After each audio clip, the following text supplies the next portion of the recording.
During a meeting about a deal worth $5 million, my sister Mia was being belittled by the department head, Travis. Don't act all high and mighty. You're just a subcontractor. He poured the coffee he was holding right over her head. Cool off with some coffee, you incompetent subcontractor. Ah, Coffee dripped from her head, soaking her shoulders and collar. I rushed over to her, but before I could get there, Mia fixed Travis with a sharp gaze and spoke boldly. get the CEO here now. What? Why would a subcontractor like you think you can summon our CO? Travis laughed, clearly enjoying himself. But moments later, Travis's face turned pale as he was confronted with an unexpected truth. My name is Ken Owen. I'm 45 years old and I work for an auto parts manufacturer. My job involves dealing directly with car manufacturers and overseeing the development and production of parts. Sometimes I even propose new parts for upcoming car models. It's a very fulfilling job. I love the lively and tense atmosphere of the development site, and I often make time to visit the site. Normally, someone at my level would be sitting in an office giving orders to subordinates. But since I graduated from an industrial university, I can't help but want to see the site myself. When I put on my work clothes and head to the site, talking with the young employees and seeing things with my own eyes, I can get their honest opinions. People around me say it's about time I sit back in the office, but the site is fundamental. This is the one routine I can't give up. So today, once again, I changed into my work clothes and headed to the site. I was checking in with the employees, asking if they had any issues on the production floor. Just as I was thinking about heading back to the main office, a young woman's voice called out to me. Hey, Mia, how are you doing? In front of me, with a bright smile on her face, is my sister Mia. She joined the same company as me right after graduating from college, and now, at 27, she's a young employee. I've always been the type to stick to my opinions and see things through once I've decided on them. Even now, at my age, I still make frequent visits to the work site because of this stubbornness. But I can't be too strict with my much younger sister. This has a lot to do with our upbringing. Our mother passed away shortly after giving birth to Mia due to complications. And then our father died from illness when Mia was just 4 years old, leaving 22-year-old me to take care of both of us. As a new employee back then, I was incredibly busy, but I never considered letting Mia go. I'd drop off little Mia at daycare before heading to work, get an exemption from overtime, pick her up, and we'd walk home hand in hand. With the help of those around us, I managed household chores by trial and error, and Mia grew up quickly. I also felt lonely after losing our parents, but having Mia with me kept the loneliness at bay. Before I knew it, she had graduated from college. Seeing me raise Mia while working must have influenced her. When she said she wanted to join the same company as me, I was so happy I almost cried. Mia passed the entrance exam and steadily faced her work. Now she's trusted with several client accounts. Recently, she was even selected as the lead on a big deal and was excited to tell me about it. I figured she stopped me now to talk about that. Thinking this, I stopped and waited for her to speak. perfect timing. I just met the contact for that new product deal worth $500,000. Her name is Tina, and she's a really calm and wonderful person. According to Mia, Tina was very sincere and left a good impression on her. During their meeting, Mia found out that Tina originally worked in a technical role but had just moved to the sales department last month. Because of this, Tina had a wealth of knowledge and shared lots of detailed information about products that young Mia didn't know about. The conversation went so well that their originally planned 2-hour meeting ran over. Then Tina said, "I'm sorry, I think I've talked too much. How about we have lunch together, Mia?" She then treated her to a meal. Even though Mia tried to decline, saying, "I asked so many questions, I shouldn't let the client treat me to lunch," Tina smoothly replied, "Please, I want you to lean on me as your senior." At the meal, they got even more into talking about work and became really good friends. I understood everything well because you often told me about things on the ground, Ken. She was really a good person, always willing to listen and empathize with our situation. I hope this turns out to be a good deal for both of us. And by the way, you should call me Ken at work. When I pointed it out, Mia smiled, saying, "Sorry." She always apologizes sincerely without any ill intent, which makes me think she's such a good kid. Maybe I'm just a doting brother. Anyway, seeing Mia adapt and work enthusiastically makes me genuinely happy.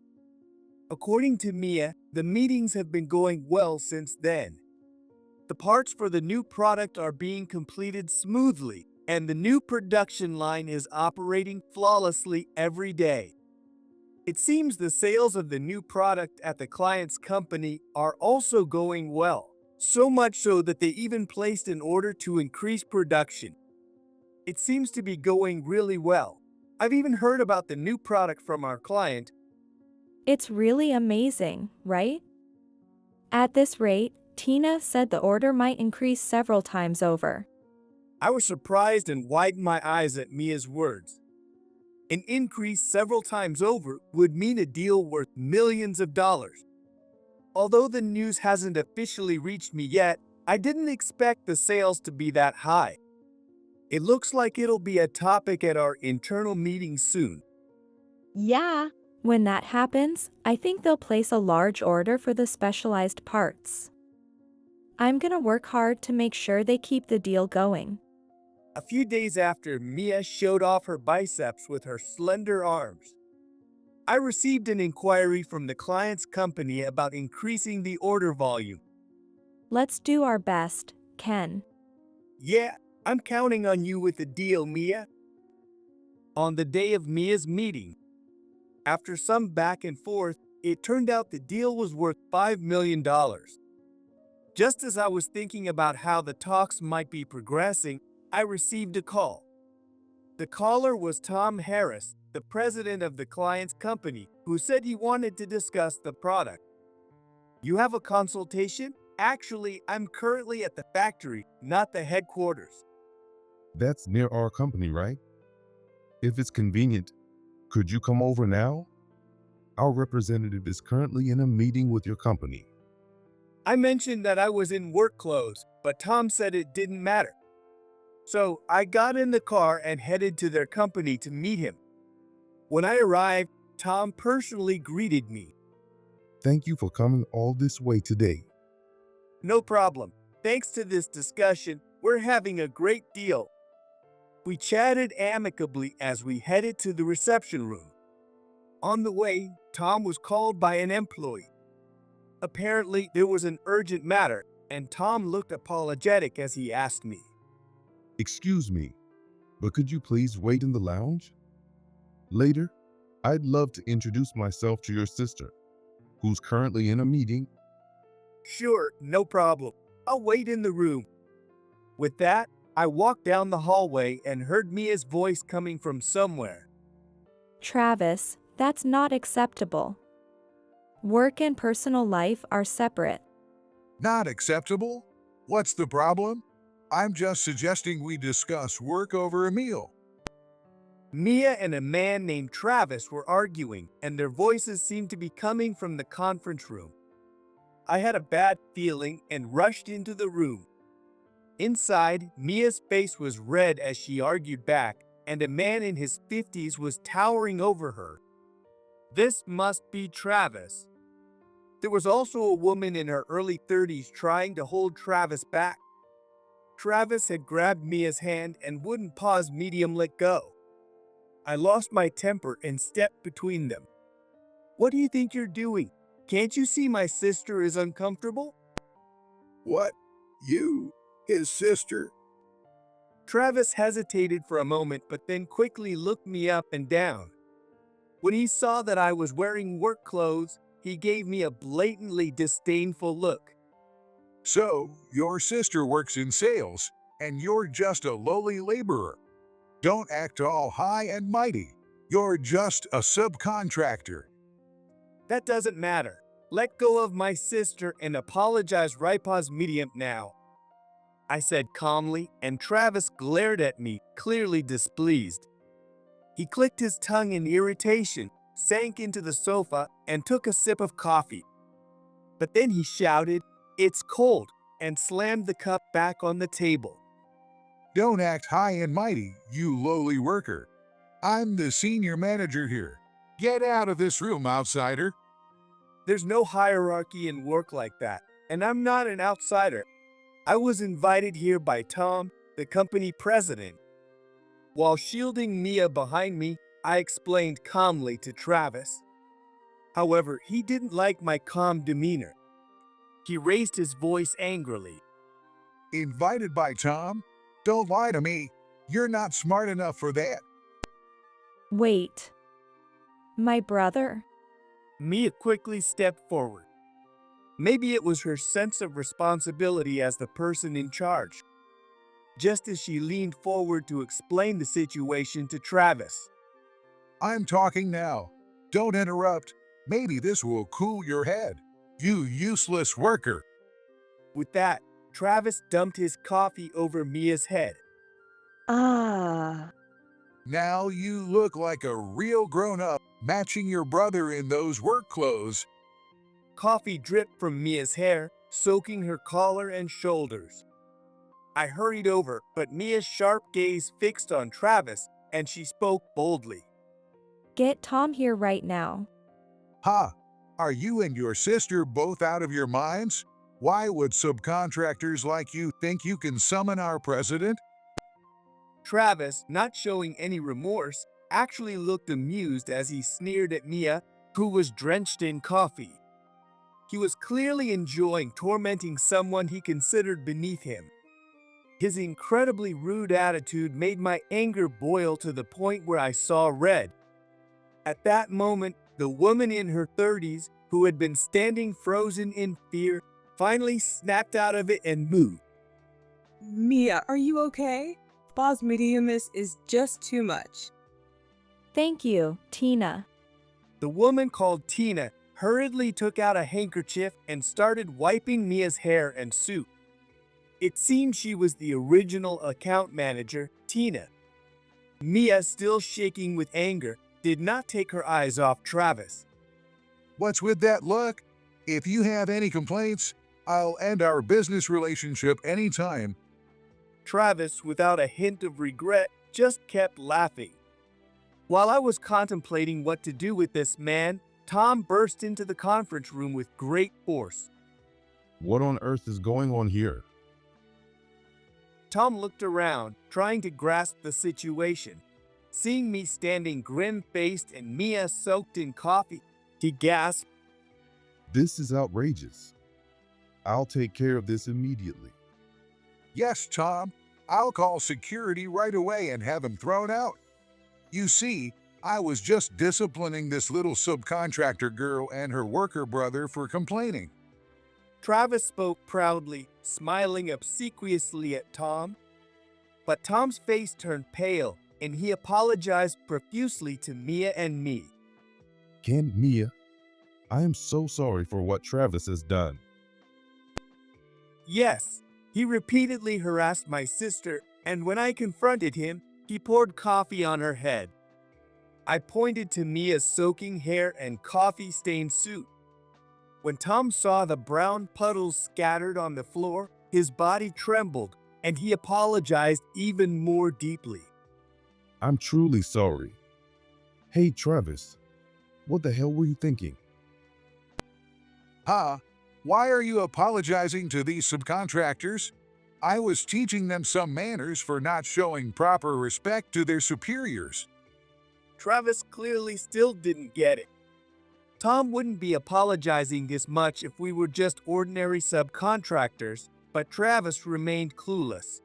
I was beyond anger, now just utterly disgusted. In a cold voice, I addressed Tom and Travis, who were arguing loudly. Tom, we've had a long relationship with your company, but we will need to reconsider our future dealings. What? Wait, please. If you pull out now, can we? I'll make sure Travis understands. So please forgive us. Tom, shaking all over, pleaded with wide eyes. But I was fed up. I can't do business with a company that has employees who belittle others and pour coffee on them. We'll cancel the $5 million deal. What? $5 million? You must be lying. Who do you think you are? Travis, shaking off Tom's arm, shouted at me. But surprisingly, it was Tina who stopped him. She stepped forward, trembling with fear, but with a determined look on her face. Travis, don't you know who this is? This is Ken Owen, chairman of Owen Holdings. Owen Holdings?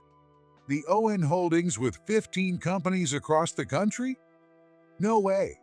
This young guy? Finally understanding the situation, Travis began to sweat profusely. Tina, facing the now deflated Travis, spoke seriously. And Mia is the sister of Ken, the chairman. What have you done? It's not just a loss of $5 million, but we're going to lose all future deals too. No way. I thought she was just a regular subcontractor. If I knew she was someone important, I wouldn't have done this. Travis slumped onto the sofa, too drained to even look at me. Actually, my father was the president of a nationwide group of companies. The year I started working as a new employee, my father passed away. I had to suddenly take over as president while taking care of my sister, Mia, and running the company with all my might. Back then, after the sudden death of the president, some unsavory people tried to get close to the company executives. With the help of my father's close aides, I somehow managed to overcome the crisis that could have shaken the entire group. The title of the former president's son alone seemed to have enough persuasive power to unite the whole group. Of course, it was also thanks to the employees who believed in me and followed me, despite my inexperience, and the executives who supported me. When I think back to those days, I really feel that I'll never be able to thank them enough. As time passed and the company stabilized, I handed over the presidency to a capable employee and stepped back to become the chairman. I believe that clinging to family management wasn't good for the company's healthy growth.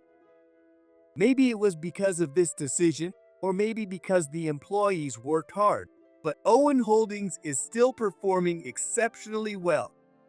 As the chairman, I oversee the 15 companies in the group, keeping an eye on their performances. I also make opportunities to visit the sites directly to understand the situation on the ground. Mia had apparently told Tina before that she was the daughter of the former president and that her brother, I was the chairman. Mia had mentioned that Tina doesn't change her attitude based on a person's status or position, and true to her word, Tina treated Mia just like any other employee, without any special treatment. Mia trusted Tina a lot for that. Mia, an employee of our company and the chairman's sister, has been humiliated to this extent. Our contract with you is over. Please wait. Can't we have a chance to apologize? Travis, you apologize too. Tom went beyond pale and apologized repeatedly to me. But Travis, urged to apologize, was still too shocked to fully grasp the situation and just stared blankly at me and Mia. I wasn't told such an important person would show up. I mean, you could have told me first. This is fraud. I've always conducted business as just an employee. It was necessary for my future role in the company to be evaluated without any bias. Mia replied firmly, and Travis, trying to mumble a retort, quickly averted his eyes in embarrassment. Well, I admit it was my fault this time, but you deceived me too, didn't you? Travis, how can you still be so rude? As Tom got angry again, I coldly said my farewell.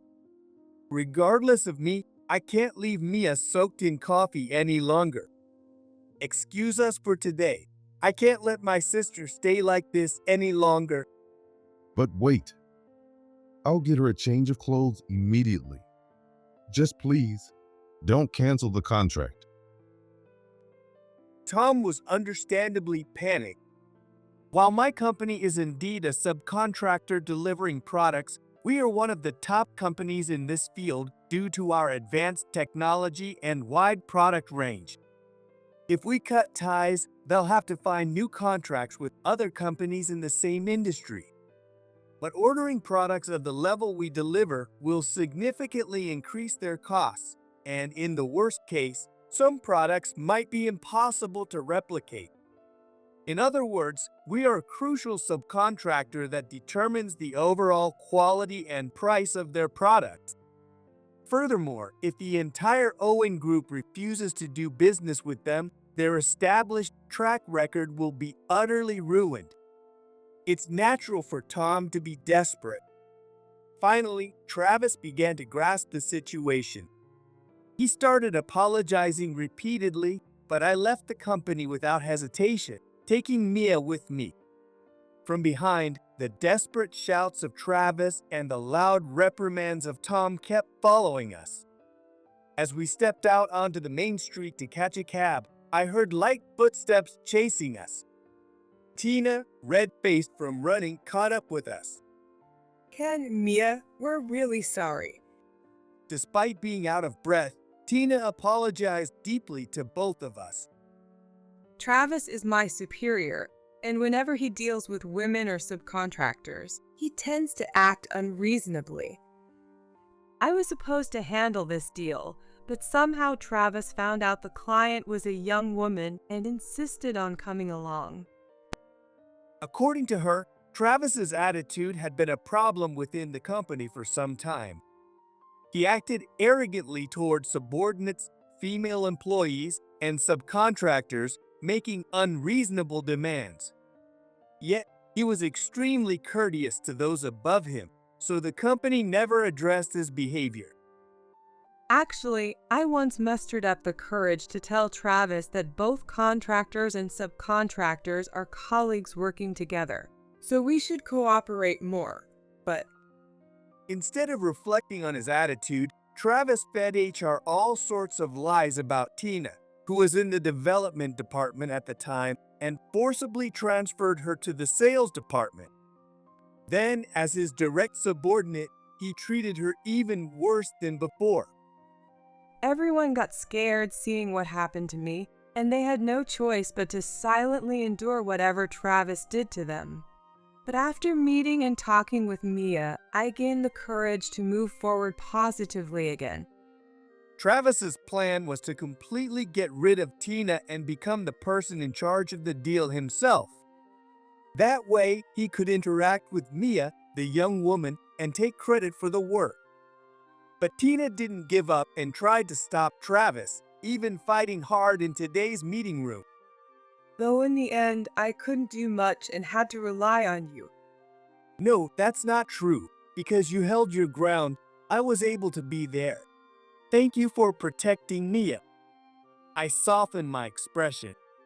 Indeed, if you look at the result, Mia was doused with coffee and insulted. But Tina, who faced off against Travis, who had treated her so badly in the past, was brave enough to stand up for Mia rather than herself.